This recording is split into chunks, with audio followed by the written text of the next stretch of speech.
What's good, YouTube? We back with another video. We back with another reaction vid. We got is Lonzo Ball officially done in the NBA? Let's check it out. 2021 has seen the emergence of one of the members of the Ball family as one of the most intriguing young talents in the league and one of the most exciting players at the point guard position. So the Hornets must be feeling good about choosing LaMelo in last year's draft. But the problem is, things haven't been going as well for big brother Lonzo. After averaging modest numbers during his first year, I've been saying LaMelo better than Lonzo. I've been saying that. people expected Lonzo Been saying that. Come on, bro. Been saying that. I've been saying LaMelo's the best ball, but we're not even going to talk about LiAngelo. Like, that nigga's not even in the conversation. During their first month under Coach Van Gundy, his name started being mentioned more and more as part of trade rumors. It's the truth, but I still fuck with Lonzo. Except when I still fuck with Lonzo. For the rumors to come back, so it could be only a matter of time before his time in New Orleans is officially done. But should the Pelicans really try to send him away? Well, let's talk about it. Not so long ago, Lonzo came into the league with high expectations about his future. People believed he had the potential to become a star point guard. That's a travel. Magic Johnson bought into the hype by saying Ball would become the face of the Lakers, and someday have his number retired by the team. For the first few weeks, That's a travel too. Wait, what the fuck? That was a possibility. In his second game as a pro, he finished an assist shy of recording a 29-point triple-double. But a few days later, he made up for it by becoming the then youngest player in league history to post a triple-double. His hot streak continued for some days, but it didn't take long for the struggles to begin. Before 2017's Christmas game, he sprained his left shoulder and had to miss 6 games. But once he came back, inconsistency became a major issue. He spent the rest of his rookie season being in and out of the lineup because of injuries, making it hard for him to develop any kind of rhythm. So even though he earned an appearance in the Rising Stars Challenge and the all-rookie second team, he was limited to 50 appearances, and people couldn't help but wonder what would have happened if he'd been healthy. History mostly repeated itself in the following 2 years, and his sophomore season, he showed a remarkable improvement on the defensive end, but initially struggled with having to adapt to playing with the recently acquired LeBron James. Eventually, both players started to develop chemistry, and they became the first pair of teammates to each post a triple-double in the same game since 2007. On top of that, he started showing improvement after Coach Walton challenged him publicly. But unfortunately, injuries put a premature end to his season once again. By the time he had made a full recovery, Lonzo was out of LA. He, Brandon Ingram, Josh Hart, and several draft picks had been traded to New Orleans. That's crazy. Brandon Ingram became good, but Lonzo didn't. Regarding a possible deal between both teams. But It was both on the Lakers. if he managed to stay healthy, a fresh start away from LeBron's shadow and the high expectations that come with being a Laker could become all he needed to reach his full potential. So many expected him to finally take that next step. But unfortunately, that never happened. During his first year with the Pelicans, he showed improvement in multiple areas of his game. His shooting from long range in particular became more reliable as the season progressed, and it started to look like he may finally be able to become a threat from outside the three-point line.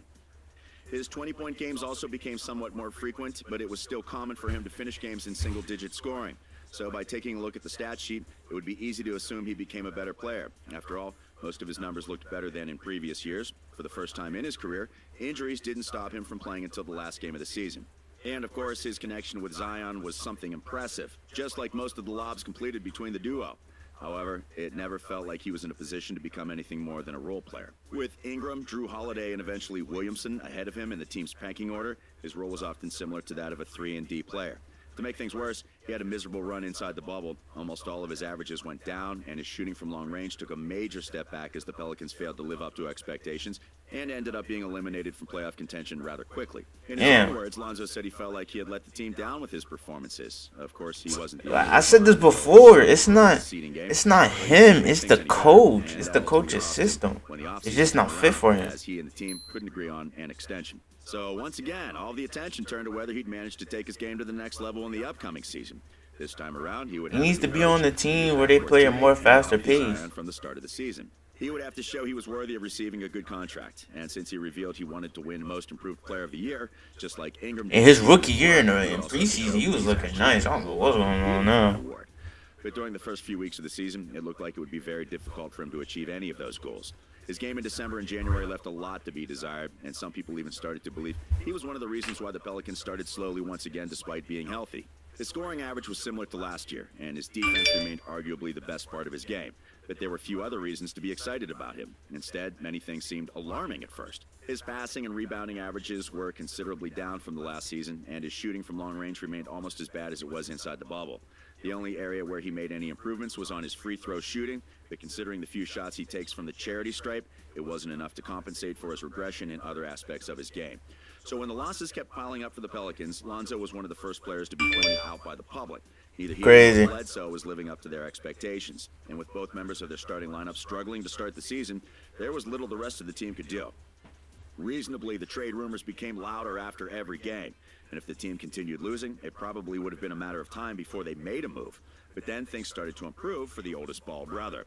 A 27-point performance against Milwaukee in which he made 7 threes and helped New Orleans get a win caught the attention of the basketball world. And while he couldn't replicate those numbers during the next game, things became much better for him from that point on. Since the start of February, he's been making almost half of his three-pointers, and his scoring and rebounding numbers have also seen a significant improvement. So far, he's scored in double digits in each game, and quite surprisingly, he's made 90% of his shots from the free throw line. He's been playing more aggressively, and while that's been excellent to boost his averages, it's also helped the team perform better. They haven't exactly. Yeah, that's what everybody talk about with Lonzo. He got to play more aggressively. Miserable January. Now, making the playoffs seems like a reasonable goal once again, and that's had a lot to do with Lonzo's improved play. However, instead of ensuring his future with the team, his recent performances have led up to a difficult question. What should the team do with him? Having him playing at a high level means the Pelicans should be able to win more games, and that will put them a step closer to making the playoffs.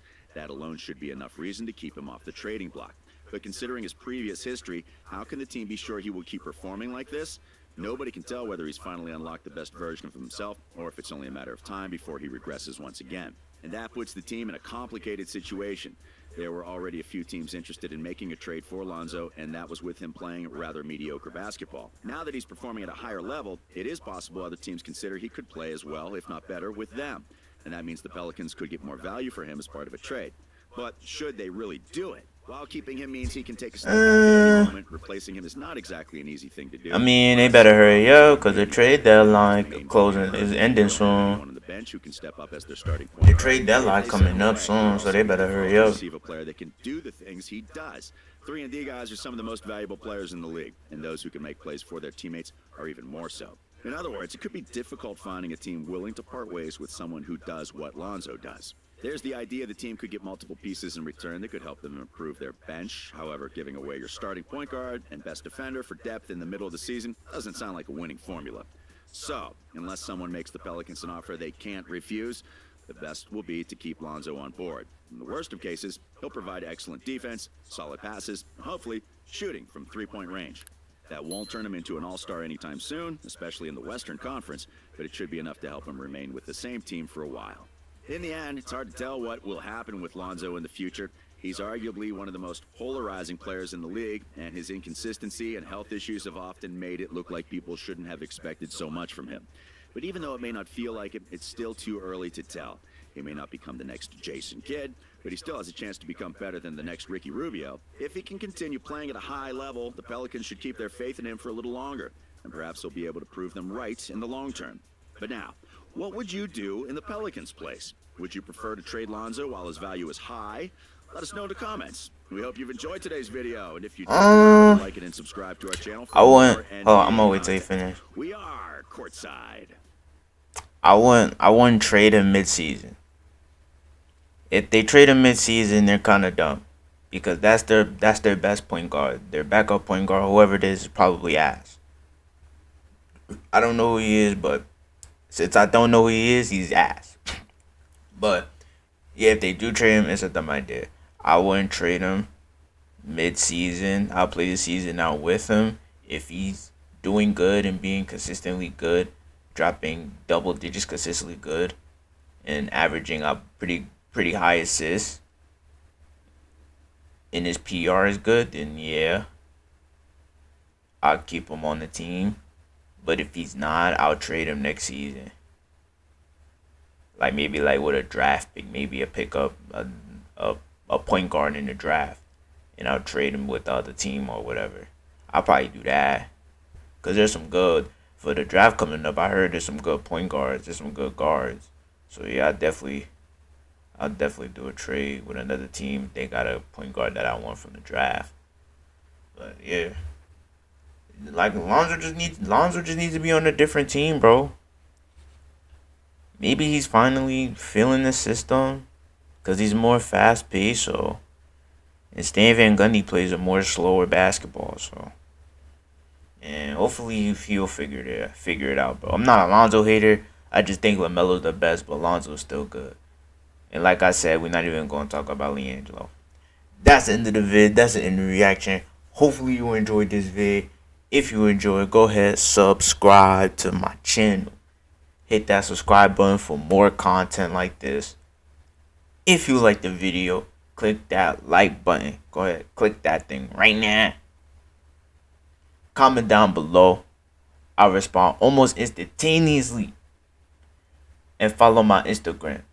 It's in the link in the description down below. And I'm out. Peace.